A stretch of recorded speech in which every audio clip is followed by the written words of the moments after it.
Well, good afternoon, everybody. With this conference, we will start a cycle of activities to promote the Commission of Research and Investment of the National Artificial Intelligence Network. In this case, we will have a conference by Alexander Belikov, thank you very much.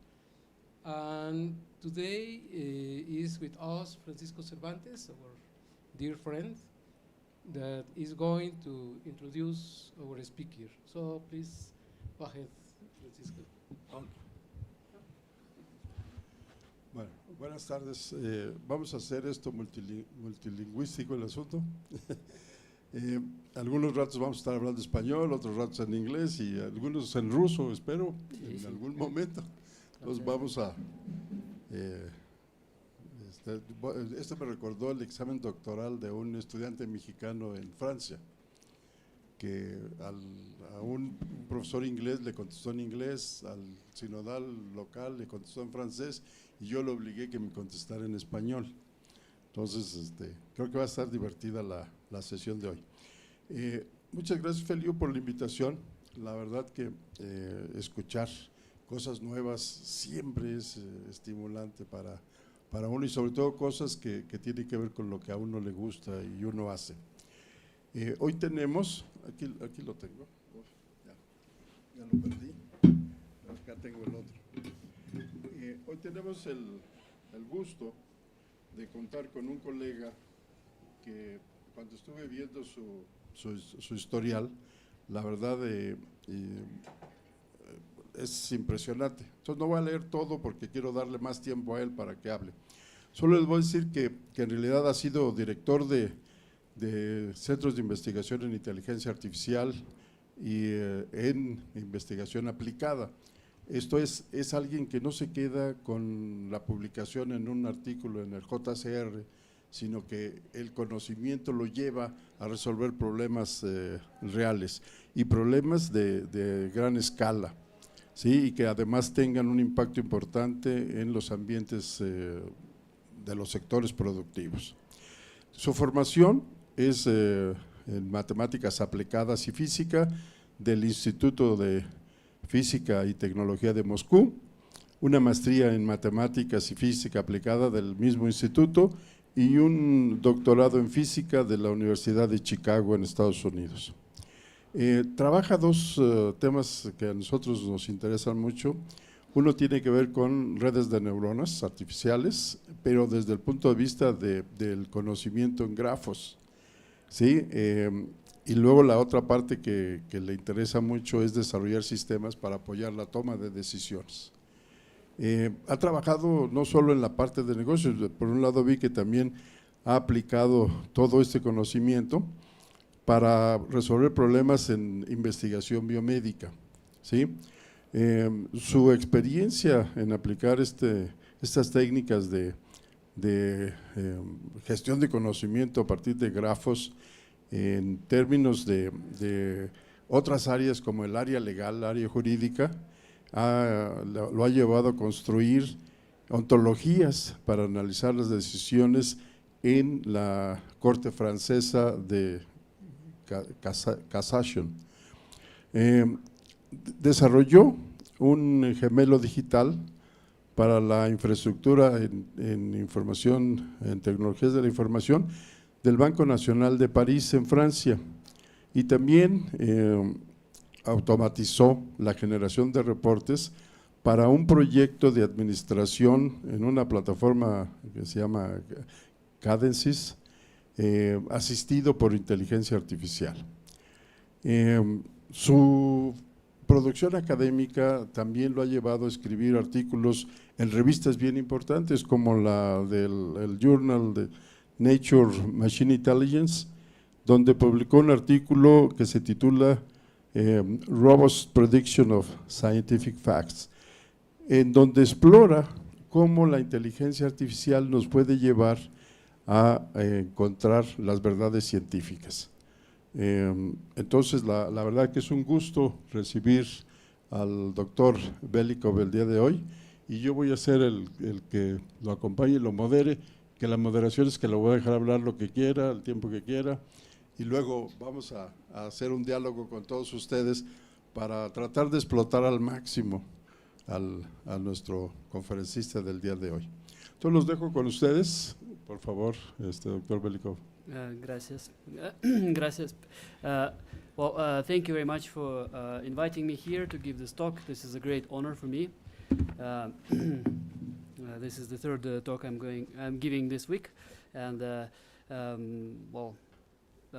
so far this is the greatest attendance, so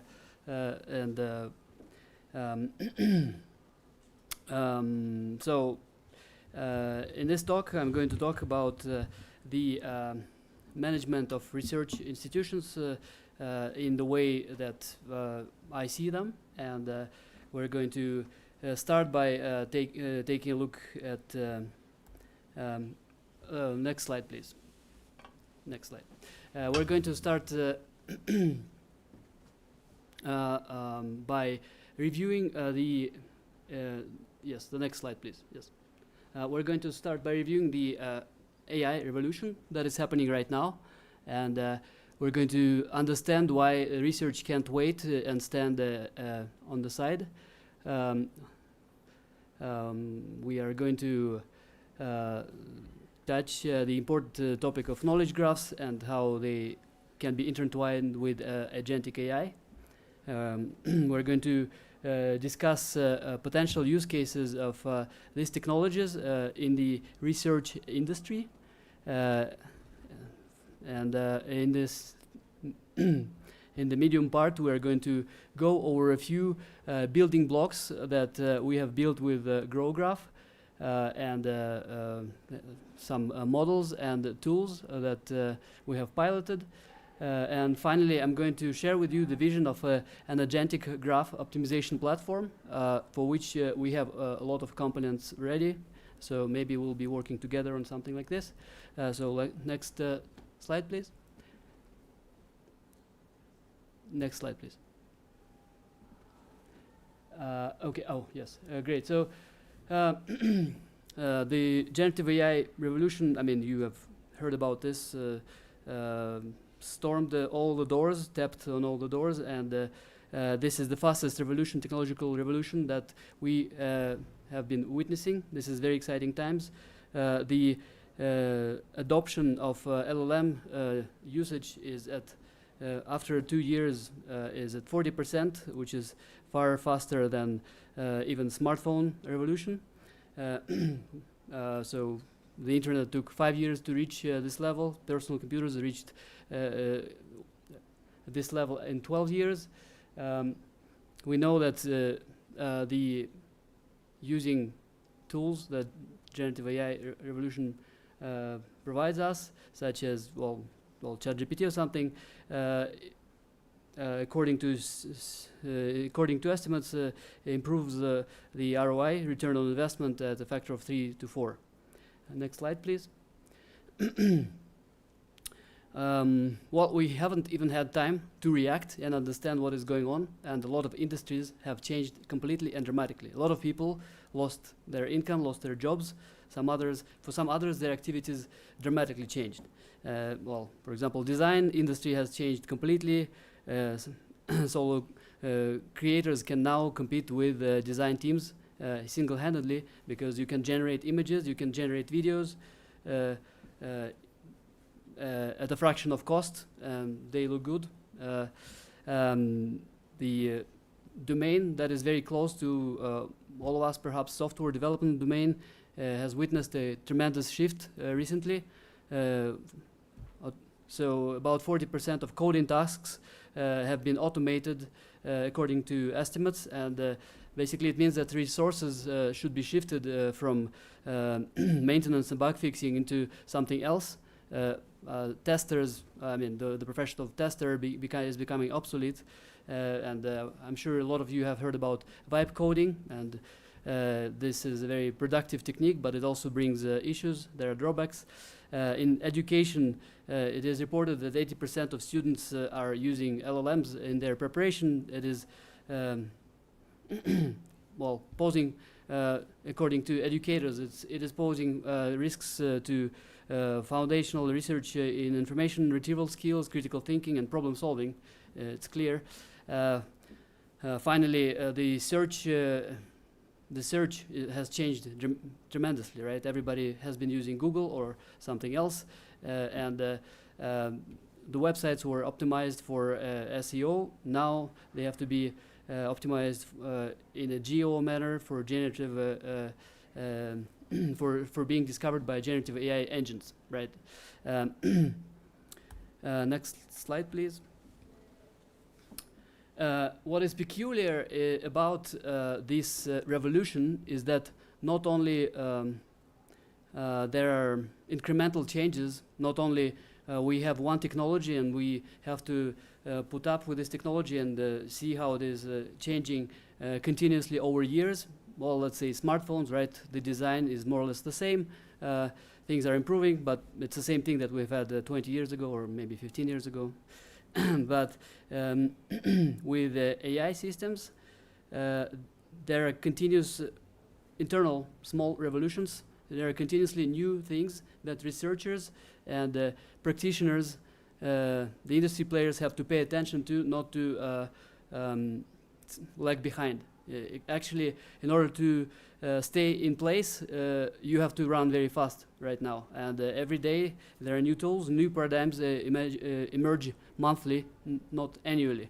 To name a few, we have, well, everything started with generative AI as chatbots, human-level text synthesis and creation. Then quickly, agentic AI appeared, systems that plan, execute, and adapt complex multi-step tasks. Then there was the moment of multimodal systems where models that can consume text, speech, and images equally and generate all these 3 or even more signals. Finally, you've heard about deep research, knowledge augmented AI, when LLMs run agents and pull tasks that are not in their which are not stored in their neurons, but they use various tools to discover new articles, compile them, and provide new hypotheses to you. Deep research, right? Next slide, please. So what is striking about this generative AI revolution is that it is human-oriented in a certain sense, because traditional software, traditional tools were requiring from us to learn something new, how to use the tool, and basically for each new task we had to go through a new learning cycle. That might have been painful, but in any case we needed to adapt. But generative AI tools basically provides a uniform interface, just the chat through which we can communicate and solve multifaceted problems, and it replaces a lot of other tools that we used in the past, that we had to know how they are designed, how they are built, where are the buttons, and so on. Now we can just ask the LLM, please do this, please do that, or an agentic system, right? And so it replaces reading and digesting tools, data entry and manual review tools. With certain AI tools you can do brainstorming and drafting, or you can develop business plans. It's very easy at this point. And it is really attractive because it reduces the time for adoption of new products that AI can bring to us. Next slide, please.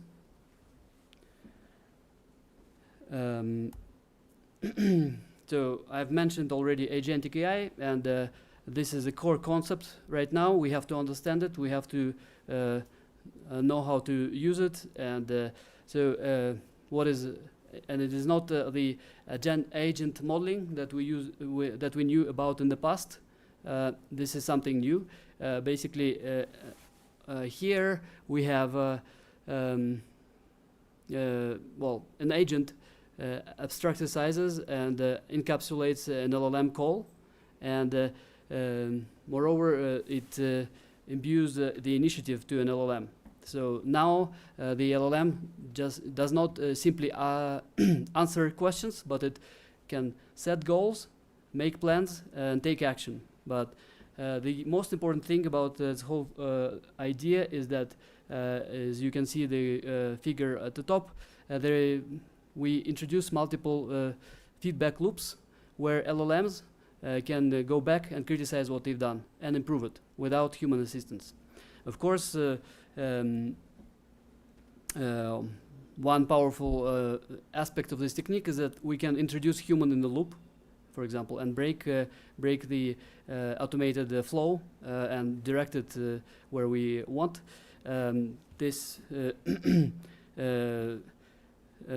Another powerful aspect is that agents are exposed to toolboxes. They can use various tools. They are not just LLMs in vacuum. Rather, they can go to your file system. They can go to Google and search for the information they need. They can have access to databases. They can have access to your desktop. Pretty much anything you want. This space have exploded, and this is what empowers agentic AI.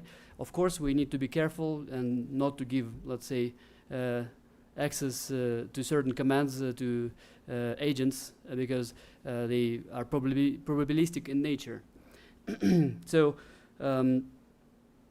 from answers, agents in AI become investigators and companions to humans, human researchers, and engineers. So let's switch to next slide, please.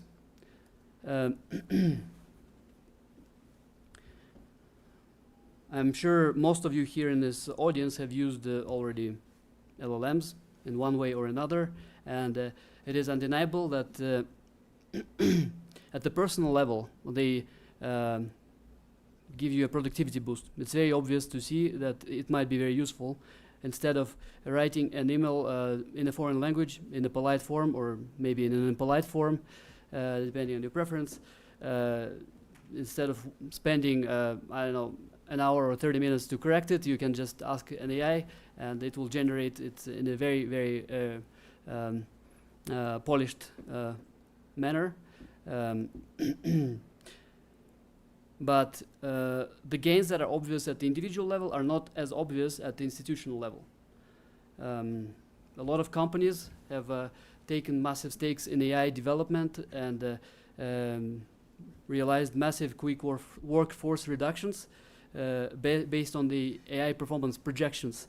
But they lost because they underestimated the complexity of the deployment, they underestimated the complexity of validation, and so on and so on. So the potential gains are undeniable, but they require a structured systemic approach. Next slide, please. And what are the critical challenges of adoption of a generative AI at the level of, at an institutional level or at the level of a large company? Well, first of all, I mean, while you might want to participate in the craze of, okay, let's go and implement AI techniques, you have to understand the internal customer in your company, in your institution. You have to know what problem you're exactly solving. So you have to identify well-defined repetitive tasks which are high value, where AI, which understands how to do very concrete things, can demonstrate measurable gains. The failure point is when AI is asked to implement some highly unique problems. The second potential challenge is the technical deployment.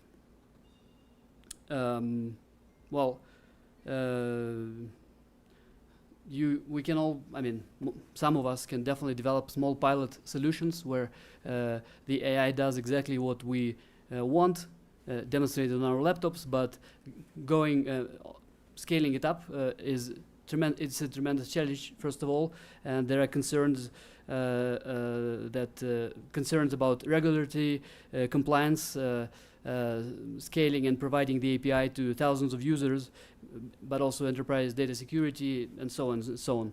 So the solution to this challenge would be to build infrastructure that would allow composable and incremental deployments that could help us manage the life cycle of agents and models. The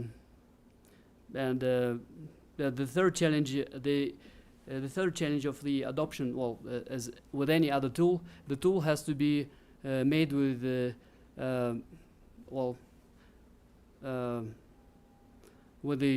continuous discussion with the customer, the client that is going to use it. If you provide some interface that is very novel, very strange, nobody is going to use it, right? You have to understand how the customer operates. Okay, next slide, please. So the conclusion here is that we want to build we expect failures, first of all. We expect failures. We cannot invest all our efforts into an AI closed system, but we have to plan our strategy with accounting for failures, possible failures, but we have to plan it to be composable, building small solutions that deliver value and services that can talk to each other, can be mixed and matched and so on. They have to be incremental, and they have to integrate. I mean, the first step is to think about the architecture. They have to integrate in such a way that in a unified manner. Thank you. Let's switch to the next one. Slide, please. Okay, so if we think about deploying agentic AI systems, right, there are multiple layers, and the most basic layer from which we start is centers that can provide us the capacity of working with generative AI models, and basically any kind of pilot to enterprise solution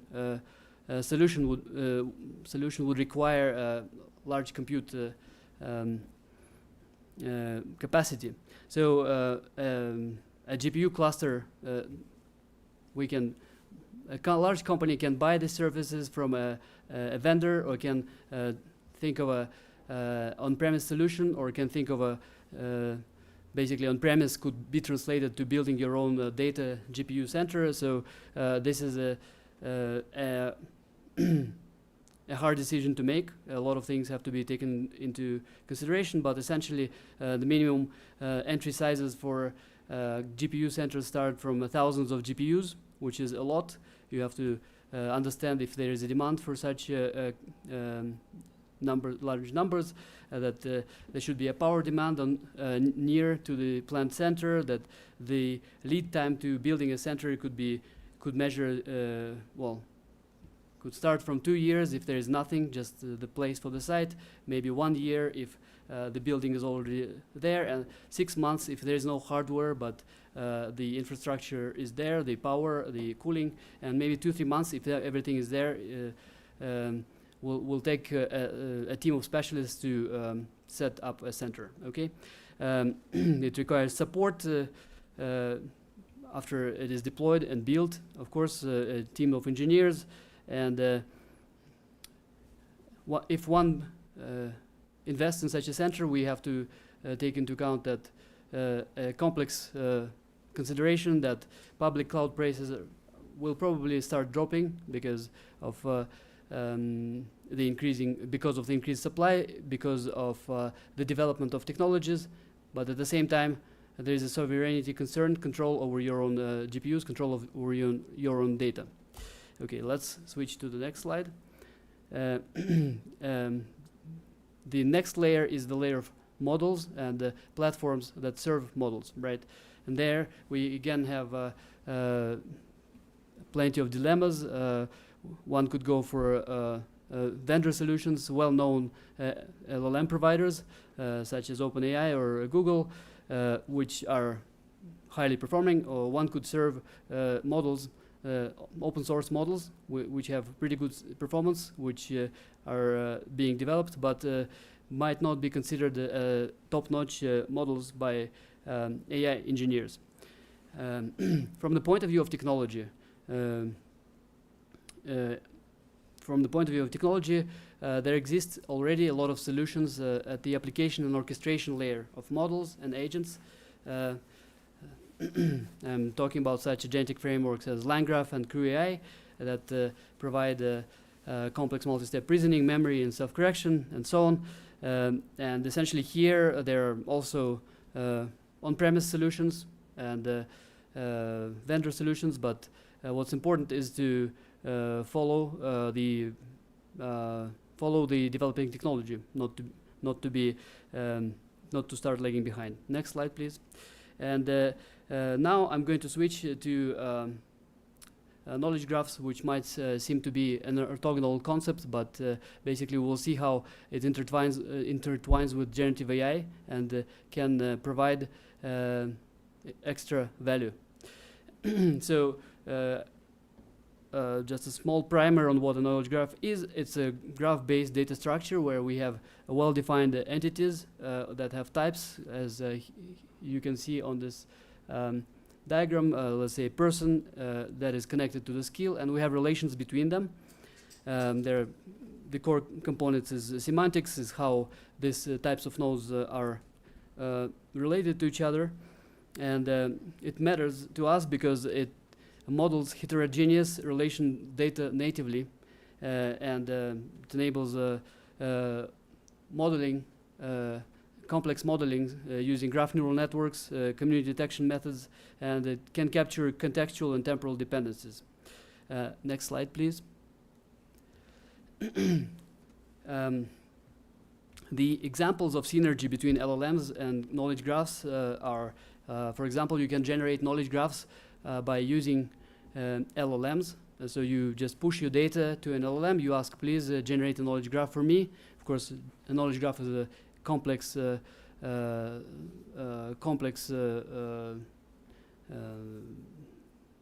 thing, and but essentially LLMs can do that. On the other hand, LLMs can use knowledge graphs to ground their responses, right?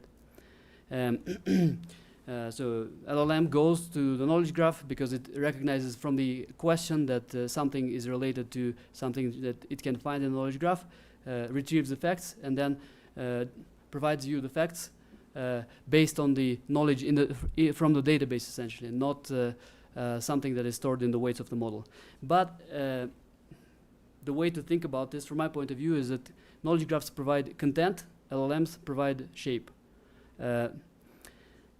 But as we will see, the knowledge graphs go beyond the simple interaction because they can help us with the statistical rigor, meaning that we can create and train models based on knowledge graphs that provide us results on which we can be sure, on which we can have error boundaries, which is not possible to get from LLMs. Next slide, please. Now we're going to change the gears and talk a little bit about what do we care as an institution or a large company, right? And here I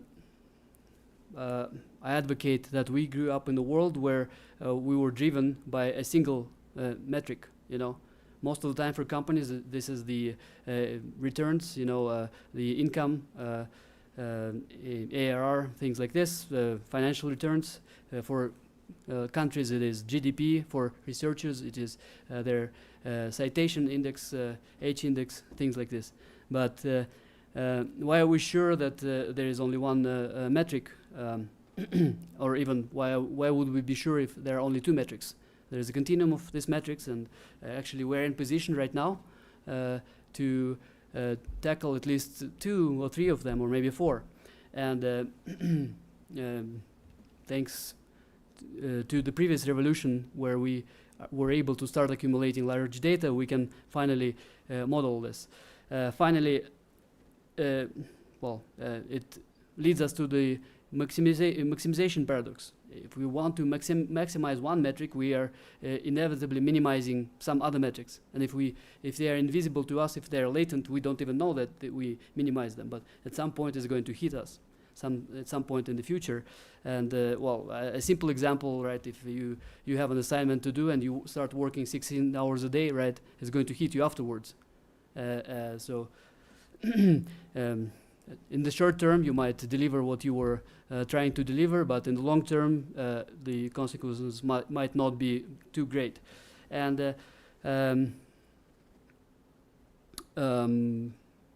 the problem is also related to the fact that microeconomics tells us that the utility function is convex.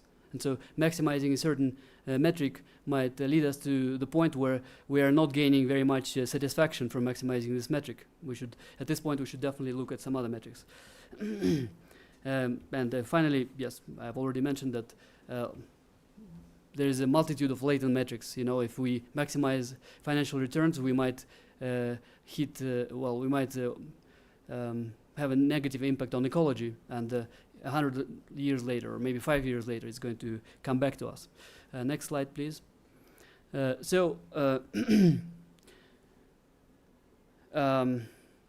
Organizations are inherently complex, and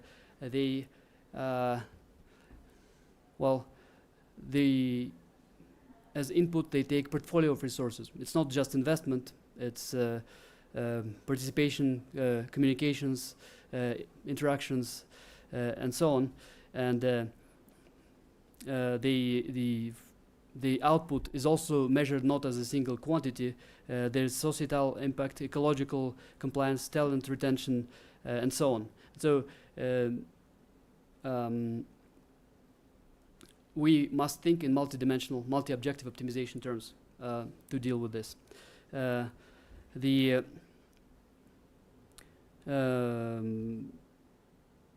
the same time, basically organizations, like a large organization, should be able to, a large organization is driven, we have to have a way to report to management to say that for each dollar that we're getting, those are the outputs, and these outputs are manifold. This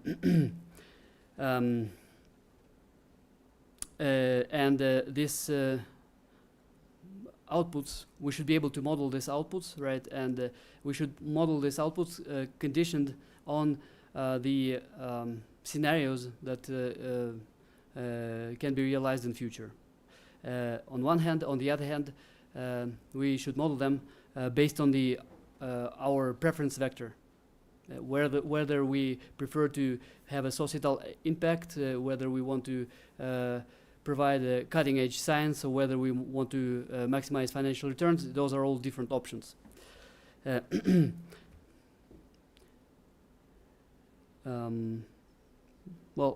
go to the next slide, please.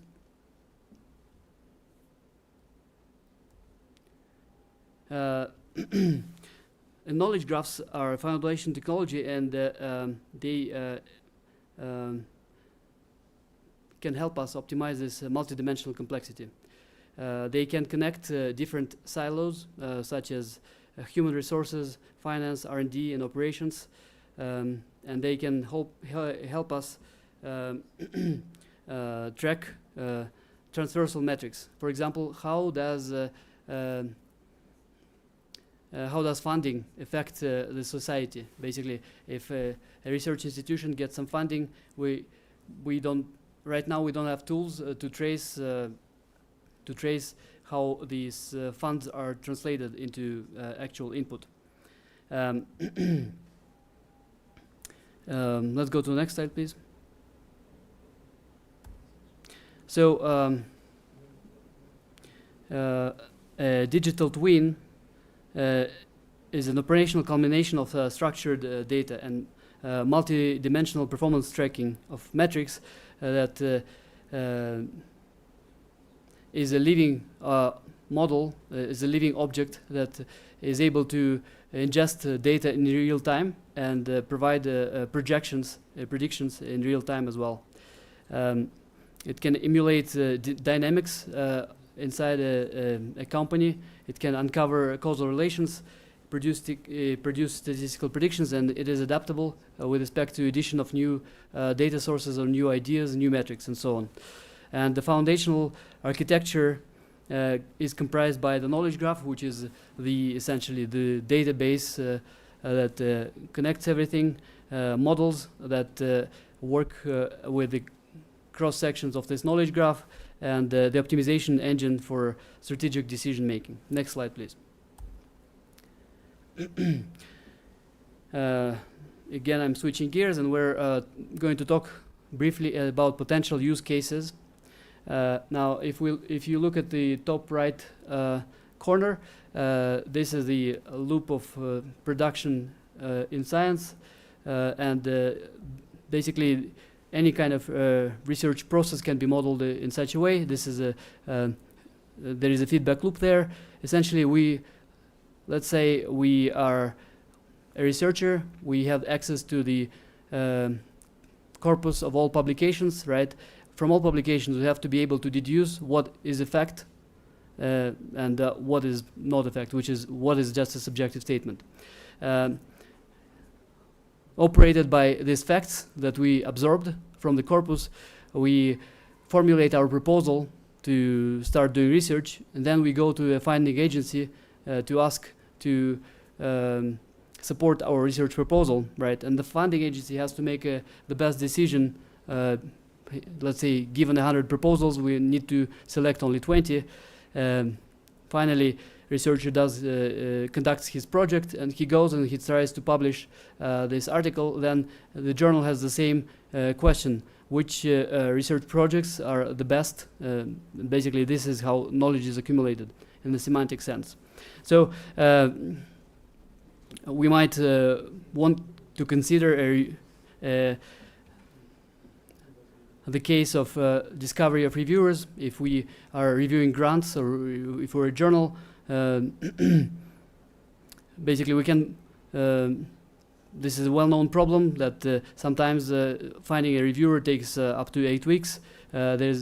Sometimes we find that there is a conflict of interest, and that impedes the progress, okay? It impedes the progress. The researchers are not getting the limelight for their publications. They're not getting the funds. We might accelerate this using digital twins. The next problem would be the budget planning, optimizing the resource allocation into projects. Let's say into projects. The question is, what are the domains that we want to focus on? Should we spread the resources wide, or should we focus on something specific? Next slide, please.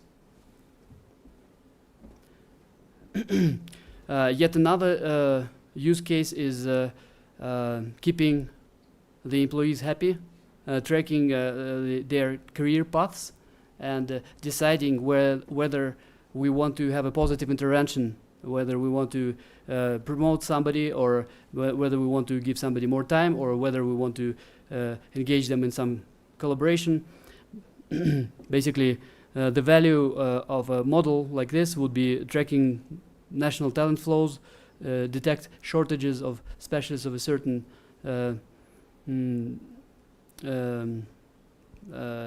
certain zone of interest, and supporting career policies. Well, let's switch to the next slide. We're running out of time. I would like to draw your attention to an interesting publication by Dashung Wang from Northwestern University, where they've designed a system that tracks the funding impact. Precisely what I was mentioning. We start with funding of projects. They result in scientific advancements, and then they go and become patents. They go and become they make the news and so on. And so they've created a massive knowledge graph that connects research grants, scientific publications, policy documents, etc. And they've evaluated this system using experts and using case studies. Let's jump to the next slide. Here I'm going to talk about a project that was implemented under the under GrowGraph, where we designed a system to evaluate and predict something that we call semantic impact. So if we're talking about research publications, the most obvious measure that we use is citations, right? Which is a nice measure, but it's a very biased measure, right? We know that publications from prestigious universities in prestigious journals get a lot more citations compared to others, right? We can normalize this, of course, but in order to deal with this bias, we might want to ask ourselves what is the place of the knowledge that is generated, right? And so the idea is we might evaluate the popularity of your statements right now, how they are built in the knowledge graph of today, right? If nobody was talking, you have said something original, then well, if it has not been mentioned, it has not been mentioned in the publications, then it is original, right? But it translates to the impact in future, in the sense that if you have said something that is original, nobody has talked about this before, and then 5 years later everybody's talking about this, even though you have not been cited, you were the first person to mention this, right? And so this is the idea behind semantic impact. So we've created a model that ingests data, biomedical data from archives, creates knowledge graphs, massages the knowledge graphs, and let's jump to the next slide, please. And then to the next slide. We build predictive models for the semantic impact. We can predict which papers are going to be impactful in future. These models are performing pretty well, and here I would like to go back to the idea of having several evaluation metrics. Essentially, we care about the prediction, but we also care about the error for the prediction, right? Because if the error is very large, the prediction doesn't mean anything, right? So in finance, people have understood this a long time ago. There's a optimal portfolio theory by Markowitz that tells us basically if you are composing a portfolio of stocks, you might you might have a portfolio with very high predicted returns, but inevitably it's going to have very high volatility. So you will have a high probability of getting back zero. An investor, an intelligent investor, wants to fix, for example, their level of returns and minimize volatility, or fix their volatility, the error of the prediction, and maximize the returns, right? So this is what they do in finance, and this is what I propose we can apply for science. And here we can create a model to predict the impact, but we can also train another model that predicts the error of the impact. And in this way, let's switch to the next slide. In this way, we can obtain an efficiency frontier, which has a very certain and well-defined shape in finance. Here, next slide, please. Sorry. And here we have also a probabilistic diffuse shape of the efficiency frontier. What does it enable us to do? Let's switch to the next slide, please. It enables us to think of portfolios of publications, collections of publications, and collections of research projects, if you wish, and manage their risk versus their return. So we've built an optimization engine, and basically we've showed that if we select a subset of publications each month, we can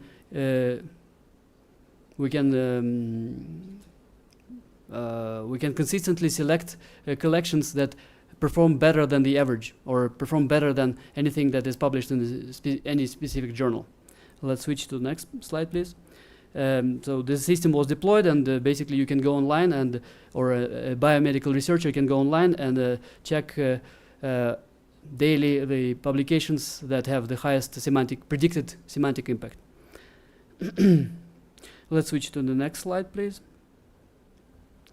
I'm going to jump slightly back into the past and tell you a little bit about the project, which was dedicated to rendering the truths, objective truths from publications, research publications.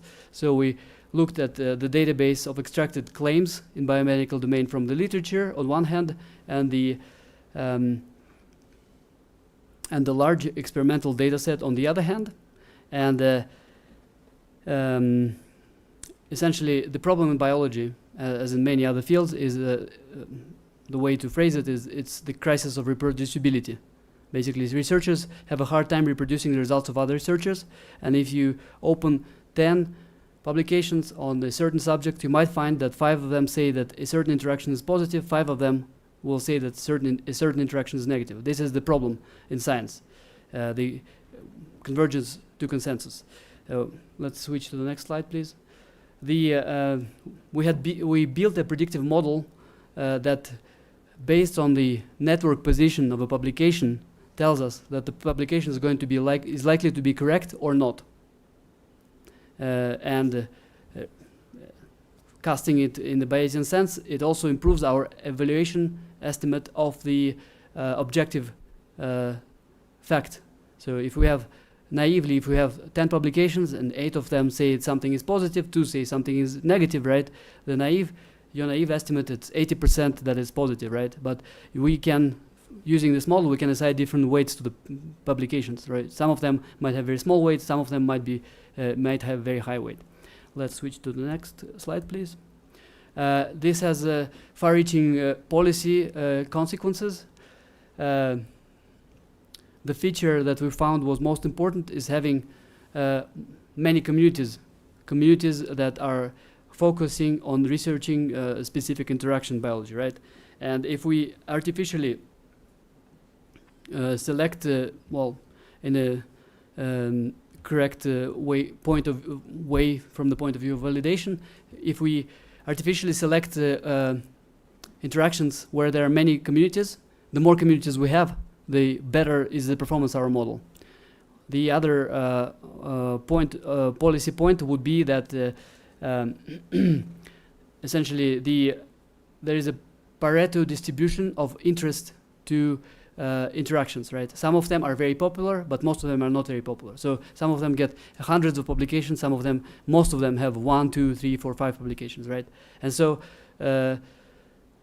essentially what it tells us is that resources are not allocated optimally in a certain way, right? And if we artificially flatten this distribution, in this way we did some subsampling, we can do it in a policy way, then basically the performance of our model, our knowledge, objective knowledge, is going to arrive faster. Okay, next slide, please. Another project I would like to mention is the project dedicated to predicting of career transitions in a large company, and essentially we want to have the employees happy, but employees, we want. I mean, most of my life I have been an employee, but if we take the point of view, right, a company wants to have their employees happy, but it's not possible, right? Most of the time it's not possible, you don't have the tools, but essentially the employees, if they're not happy, they're leaving the company, right? And the company wants to somehow detect this, right? And maybe have a positive intervention. Let's say somebody has not been promoted for, 5 years, and it's time for him to be promoted. And I mean, because this employee is some silo, we don't see it. So anyway, we've built a model, a predictive model using graph neural networks that has very few features, essentially just we know only the positions of people in the company codified. There are 2 tracks, engineering track and management track, right? And we only know the frequency of emails between anonymized people. in the company, anonymized employees, and well, we were able to predict pretty well when somebody is going to leave the company. So it enables us to have some kind of intervention, which can be obviously extended to a large institution. Another model that we've worked on under the roof of GrowGraph, the umbrella of GrowGraph, is review recommendation problem, which some of you probably are aware of. Basically, how do we identify relevant reviewers that would want to review this paper, first of all, but second, who are experts. And so here, basically, we can, next slide, please. Sorry. Yes. Here, we have a knowledge graph that has a few simple relations. We have authors that publish papers, right? And papers have identified research fields to them. And research fields are represented by a taxonomy. There are wide research fields, let's say physics, and then there are subdomains of physics, right? From all this, we can create graphs, knowledge graphs. We can manipulate them, and finally deduce author-to-author networks with some weights, and detect communities there. And finally, we will be able to detect communities of co-authors, right? We would be able to detect a community of co-authorship that would tell us that everybody in this community belongs to a certain clique, they're friends, so they should be excluded from the list of reviewers if we're suggesting them, right? But using the relation through the research fields, we can identify communities of co-interest, co-research interest, right? And so basically, in order to find the good reviewer, we find somebody who is in your own community of interest, but not in your community of co-authorship, right? And this is what knowledge graphs enable. Okay, now I'm switching to some of the interesting products we have developed under the umbrella of GrowGraph. One of them is Ontocast. This is a tool that does ontology-assisted agentic transformation to semantic triples. Essentially, you provide a text and you provide possibly an ontology, and the framework spits out semantic triples to you. And what is original about this and very useful, it spins the ontology, rotates ontology a little bit. It adds some new things if it decides that something should be in the ontology which is not in the ontology. Basically, using the ontology makes the fact extraction. I'm sorry. Next slide, please. Makes Ontocast. So this is the project. This makes the extraction of facts more precise. The ontology is the skeleton, the backbone, and it tells the LLM which things the LLM should pay attention to. This project has been used in several projects in collaboration with Lund University, with the University of Aix-Marseille in France. Let's switch to the next slide, please. Another useful tool we've developed is called GraphFlow. This is something that we've had a tutorial I've had a tutorial at UNAM a couple of days ago. This is a tool that enables to transform semi-structured data such as SQL tables or JSON's API data into property knowledge graphs. It has been used in many projects such as XSI that I mentioned, the projects on the Debian ecosystem, a few other projects, and it is being piloted at the BNP, a French bank at the moment, for the model for the digital twin of the infrastructure. Next slide, please. So the vision I would like to share with you, and I hope that this is something that you will retain after the talk, is that we want to take the data, put it in a knowledge graph, and create time series of knowledge graphs and run some optimization process in order to profit from predictive models. Well, we're running out of time, so let's switch to the next slide. Next slide, please. Yes. So I've told you what we understand by a digital twin. Basically, this is a living knowledge graph or data warehouse, right, that models our system and makes predictions. Here is a classification of digital twins. Traditionally, they operate on some disconnected, perhaps, data and run vanilla machine learning models over the data. The agentic twins have LLM agents operating on the data that might be complemented by semantic similarity tools, vector databases, which allow to identify similar pieces of data, which is very useful. But my vision is that we will have a graph-enabled agentic digital twins, where essentially, unlike in the standard RAG scenario, where we have the data, we have an LLM agents that talk to the database, they formulate some hypothesis, we will have everything connected as a graph.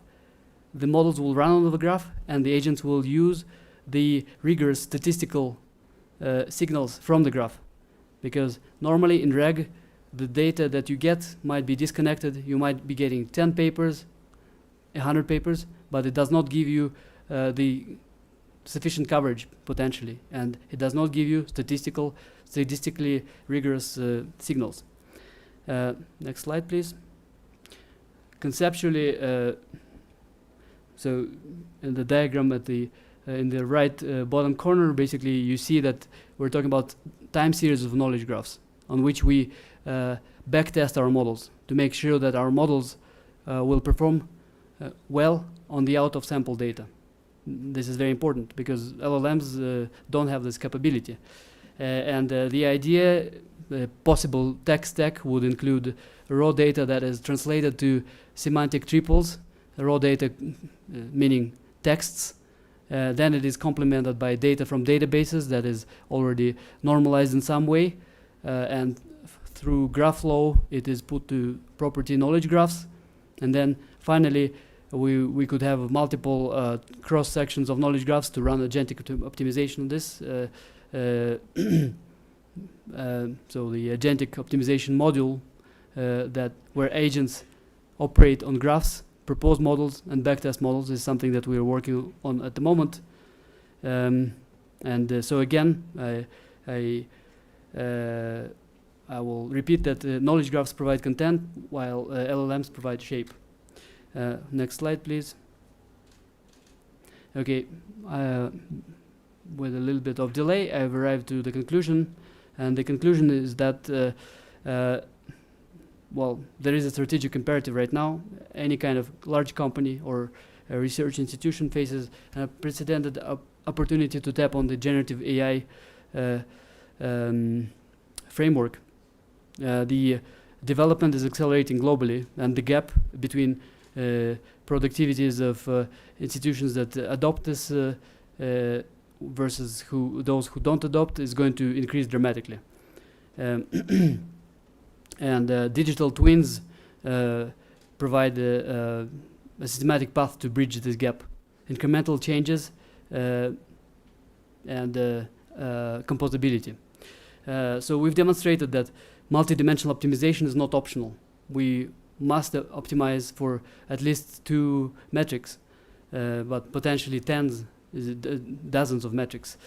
We've demonstrated knowledge graphs is a unique data structure that enables connecting data across different organizational silos. People have to be talking to each other. I've shown you a few proven pilots of what we've achieved, where we've demonstrated this technology. Those are pilots. Those are not maybe production ready projects, but they show measurable impact in real research workflows. And finally, I will tell you that the path forward requires respecting 3 pillars. One of them is you have to start small, that you have to identify something that promises high gains and maybe low risk in this case, right? Even though we're dealing with risky technologies anyway, we have to, before building anything, we have to have the foresight of how we're building it, the architecture. It has to be composable from day zero. Well,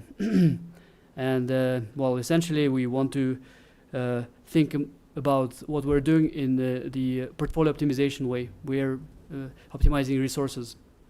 I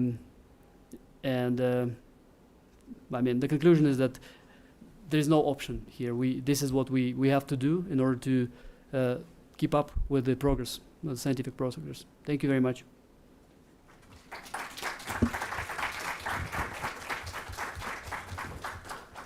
Please, Dr. Belikov, could you sit down?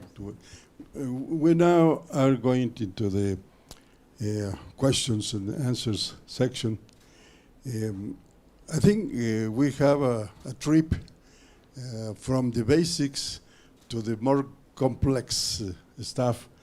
And actually, you gave us evidence that is well-founded into the mathematics underneath the knowledge graphs and all the graphic and neural networks and all the tools that you're using. So I think we should be very confident that the platforms that you are developing are well-founded and they get very good results.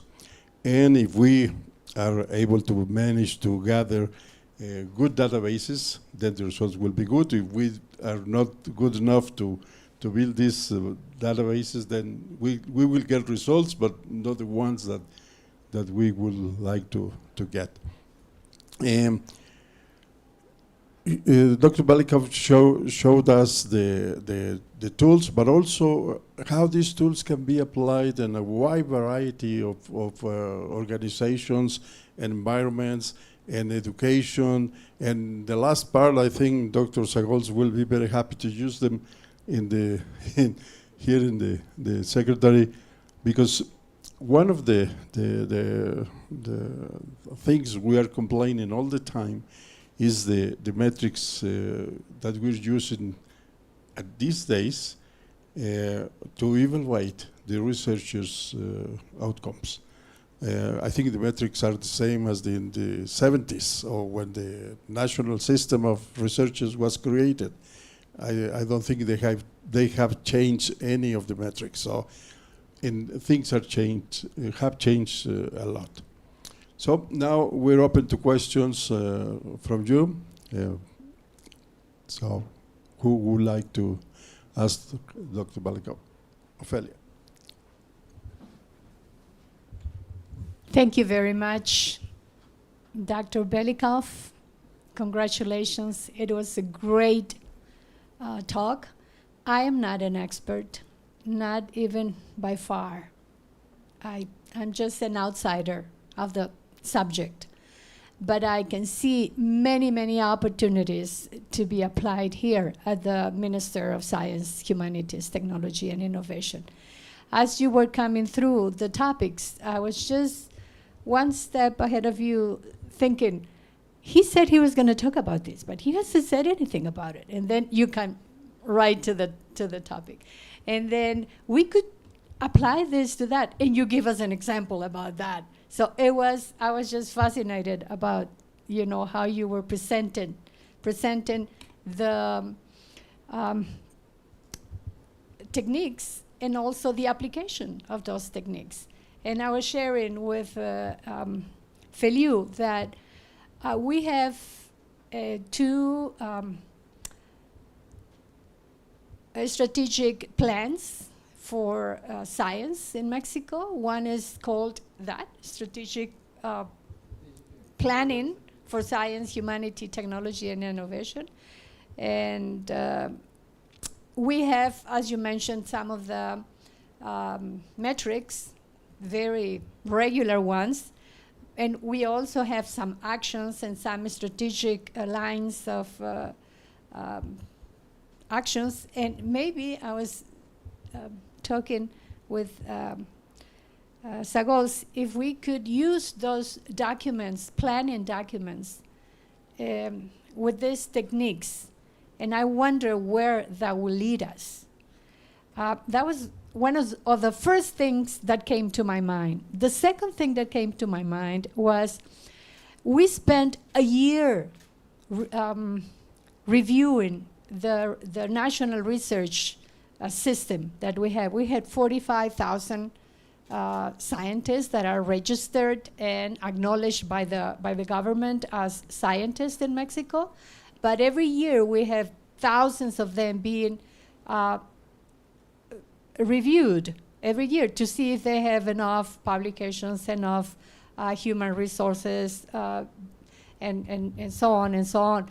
But it takes a year to do that. They make the application in January and they get the results in December. And I just wonder how, for years I've asked myself, how can that be? Take 1 year. And we have the tools now to make that faster, a lot faster.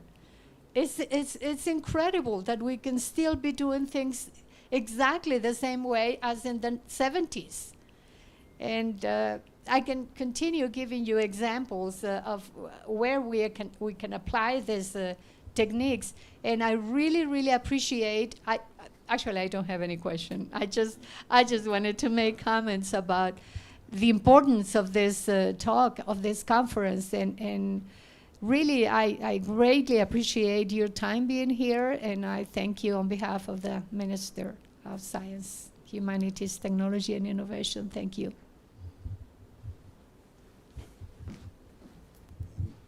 Yo sí hice algunas preguntas, no estaba chateando, estaba haciendo mis notas de lo que iba viendo. I was taking notes on the things you were saying, and I missed one point, because you talk about infrastructure, tools, platforms, and companies, but I didn't hear you talking about the people in the organizations. For example, at the university where I work, we try to integrate everybody, administrators, academic people, students, some of the students' family, because if we want something to work, we need that everybody get involved. So in all these projects that you have developed, how important is that all the people from the lowest levels to the highest levels in the company get involved in adapting these new tools in their way of working days, and so. Yes, thank you so much. It is a very good question and a very important question. Well, essentially, most of the time we're talking about, again, like we are coming from the world of one-dimensional world, one metric, right? Performance, let's say, performance, right? But performance, well, again, if we just change the framework under which we're thinking, the performance is a multi-dimensional thing, right? And one of the components should be keeping people happy, right? On one hand, so I think this is a very important dimension. So going back to what you say, connecting people and involving a lot of people, right? Involving everybody from top to the bottom, involving families and all that. I have worked a lot on the science from a semantic point of view, what the fabric of science, fabric of ideas, right? Fabric of concepts. But science, well, first of all, we live in a society, and science and academia is a social enterprise, right? And well, I think it's a very important dimension, right? Using knowledge graphs, we can incorporate any kind of data, right? And we can invent our own new metrics once we connect all these pieces of data, you know. Again, I was mentioning societal impact, like how does the function of a certain company or an institute affect the society, right? Does it make people happier? Does the research do interesting ideas propagate into the society? This is all measurable, and this is all very important and interesting. Okay. And a second question, because you talk about the infrastructure, the modeling, and models. All the models are the source of changing the governance within the company. How the things are done, when are they done, who does the actions and things like that. And at the end, what we would like to achieve is that technology is offered to be at service for the society or for the people. How could you measure the readiness of an organization or a company to integrate these new technologies into their daily work? Is there a way of telling them, well, you need to do A, B, C, D before you integrate these kind of applications? Okay. Yeah, well, essentially we are the generative AI, and as machine learning previously, it gives us the tools to improve our productivity on one hand, right? So we can just improve our productivity. It's not going to affect anybody. You're just going to be faster. Something that was taking an hour before is going to take you 10 minutes. And this is fine, this is nice, right? But there is another dimension, which is when models prompt you some actions, right? It give you recommendations. Well, should I promote this person versus this person, right? This is an important decision which might have a long-lasting impact, can have a tremendous impact on the life of somebody, right? And from this point of view, there are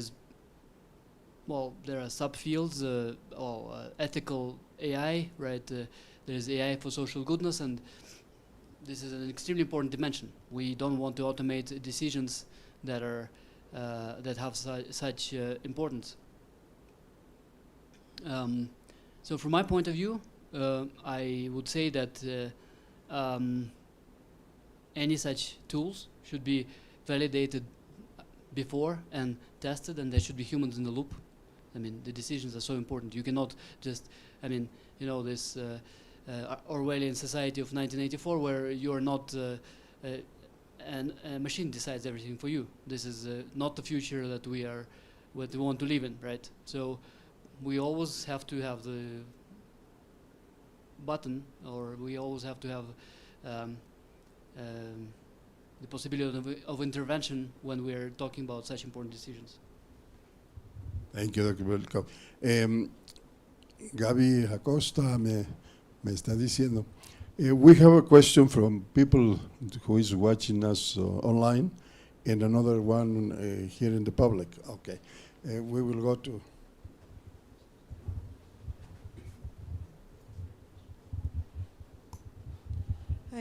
Thank you, Dr. Belikov, for your talk.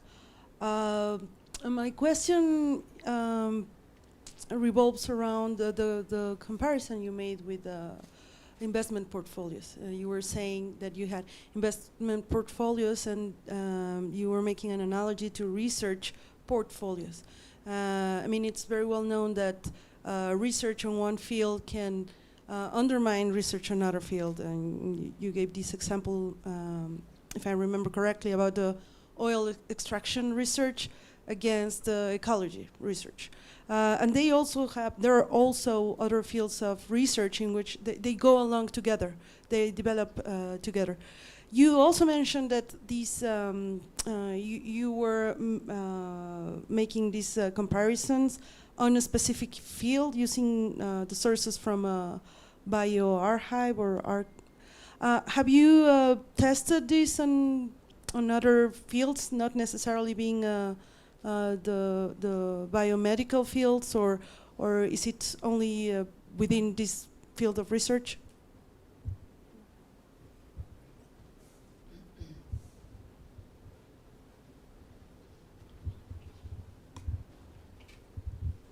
Yes, thank you for the question.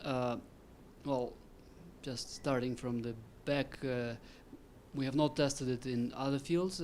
Biomedical field is very lucky because there was a lot of investments and a lot of NLP tools have been developed in biomedical domain. Right now, we could implement something, some models that encompass, some knowledge graphs that encompass various domains, yes. And, but it has not been done yet. It's a very interesting question. I mean, the entity linking in entity disambiguation is what prevented us to go deeper previously. But to answer essentially the first question, well, we were looking at the semantic impact, right? And we were maximizing for semantic impact. There, of course, and by the way, we've demonstrated that if we select papers from a specific journal, that it also correlates with the citation counts, not very well, like at the level 0.2, 0.3, which is, well, which means that this is something that we expect. There should be some correlation, but not very high correlation, because we want to develop a metric that is unbiased. But I mean, essentially, of course, if we're looking at the biomedical domain specifically, yes. I mean, if we were to select in finance or publish or certain projects, it's going to be detrimental for the rest of the projects or for the rest of the domains. So we would need a more complete knowledge graph to do the true multi-objective optimization. Thank you.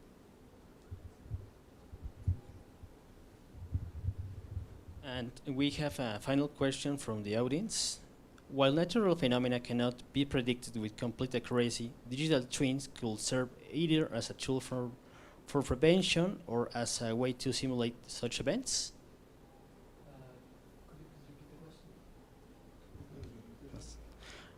While natural phenomena cannot be predicted with complete accuracy, digital twins could serve either as a tool for prevention or as a way to simulate such events? Well, absolutely. Basically, well, I mean, a digital twin is just a convenient way to call something. The world model, another way to call this is a world model, right? And it can accept any kind of data, in any kind of model, any kind of physical model. And essentially, it's true that we can never predict anything with the very high accuracy. That's why we're striving to predict also the error of our prediction. Yes, I mean, we should definitely be able to incorporate natural constraints and natural models of nature into the digital twin, yeah, because they clearly impact the organizations and how companies work, right? I mean, if we're talking about oil, for example, right? We all know that oil is going to be depleted at some point, right? But we are not acting enough to do something about this. So this is a physical constraint. Yes, but also the digital twins can be used to simulate things that are not easy to implement in the real company or the real organization. I don't know if there is another question. No? Well,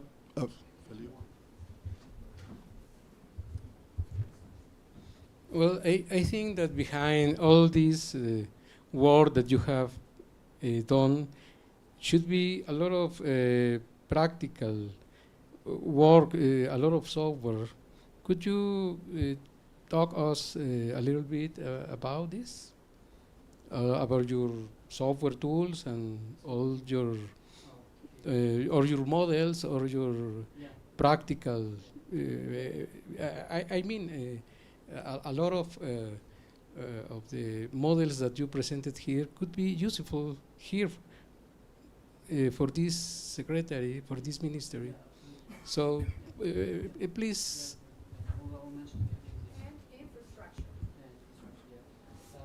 Yeah, so basically, I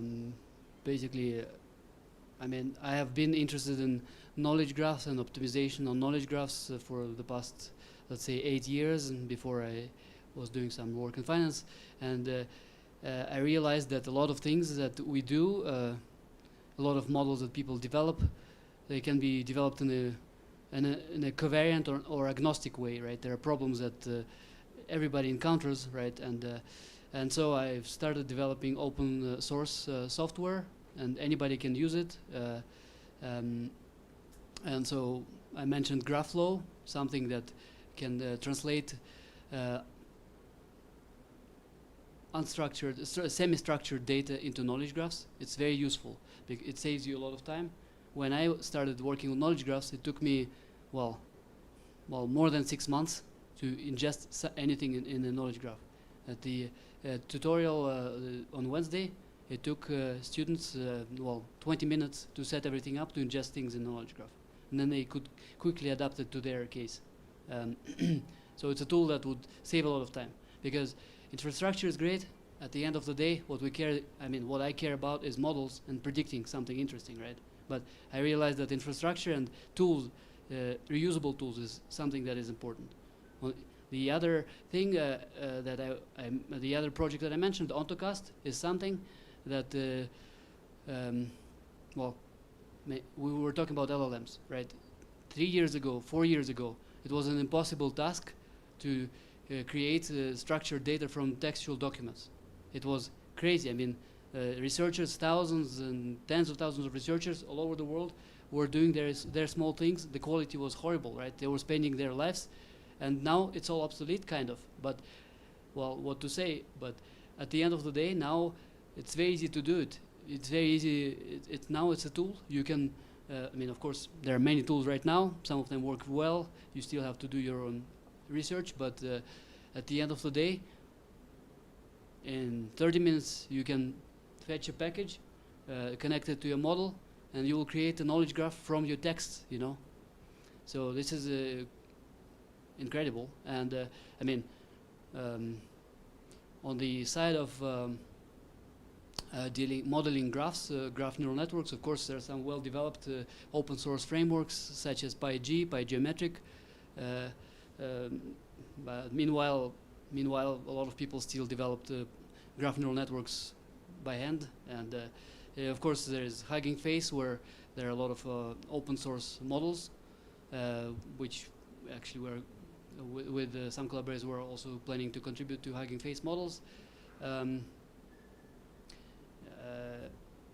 Well, again, to answer your question, I can talk a lot about more specific models, but essentially, yeah, whenever we see that something can be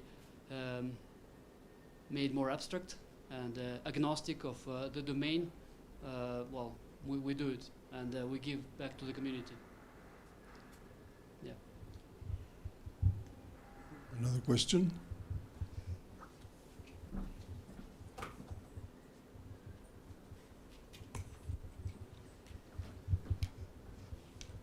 Thank you. My question is about disasters, natural or human disasters. I cannot imagine how to reduce let's say, the complex world that is behind a disaster, for example. So let's say we have a lot of entities, we have a lot of measurements that for earthquakes, for eruptions, for landslides, for everything. So I cannot imagine how to reduce all this complexity on all the measurements and the people and the budget in a model. So how can we do use the models to reduce all this complexity?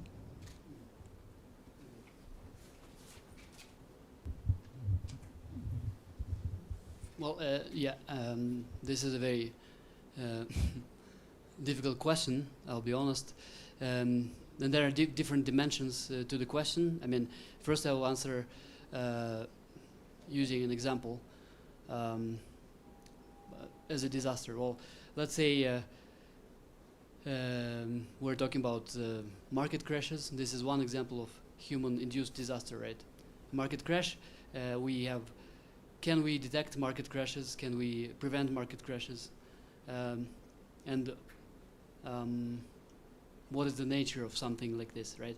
The nature of market crashes is that we have a graph that has all the signs of impending disaster, but well, this is in statistical mechanics. This would be an event, a percolation event, where something happens, some boundary, some threshold event happens, right, and then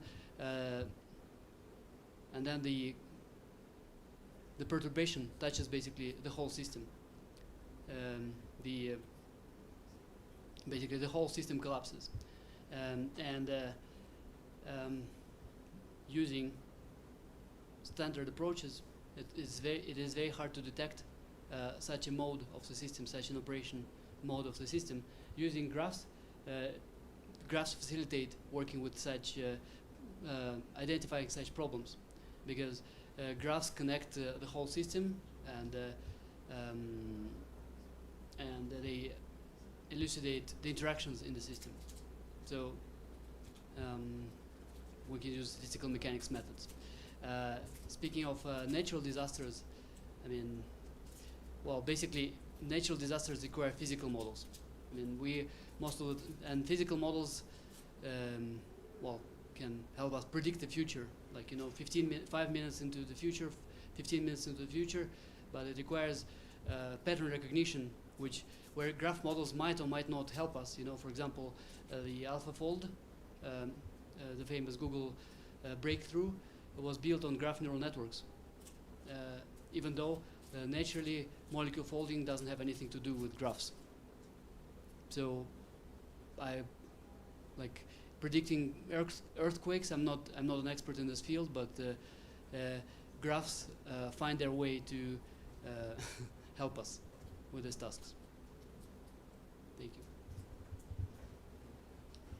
Thank you. Well, I have a final question.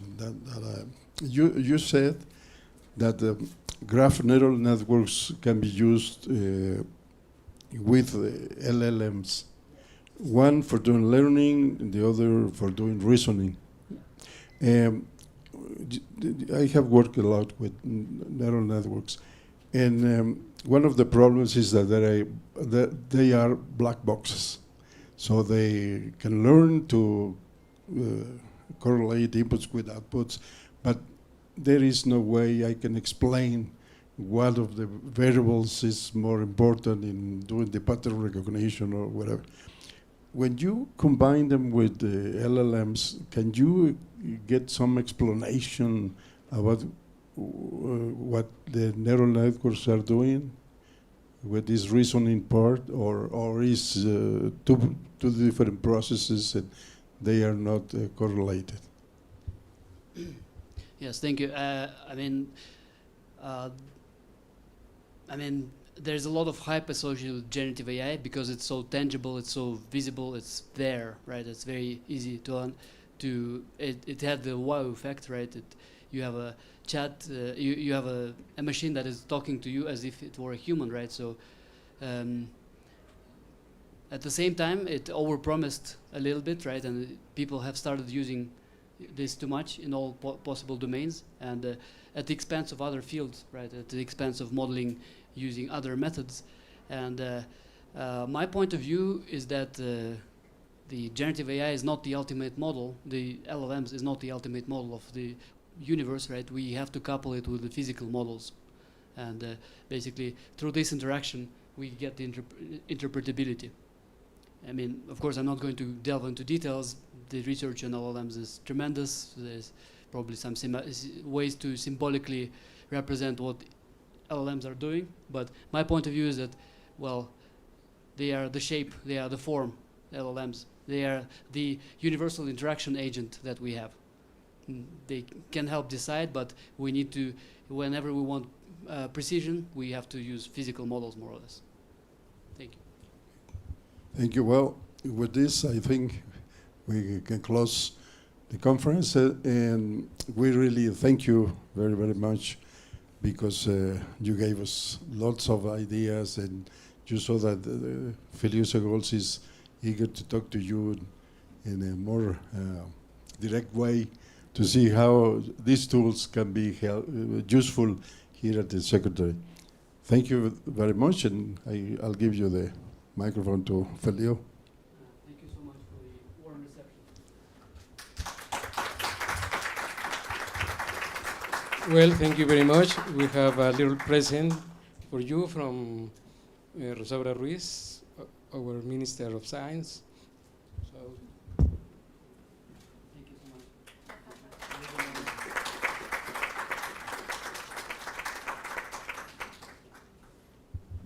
bien, pues agradecemos la presencia de todas y todos ustedes y también a las personas que nos acompañan por videoconferencia. Esperamos poder establecer este ciclo de conferencias de una manera regular. Pronto tendremos sorpresas para todos ustedes. Creemos que esta es una actividad muy importante. Si no, if you don't have inconvenient, we will put your contact data in the way that all the people that be interested in your work can contact you directly. Okay. Well, thank you again. And We have a picture here. sí. Everybody. Yo creo que sí, sí, por supuesto.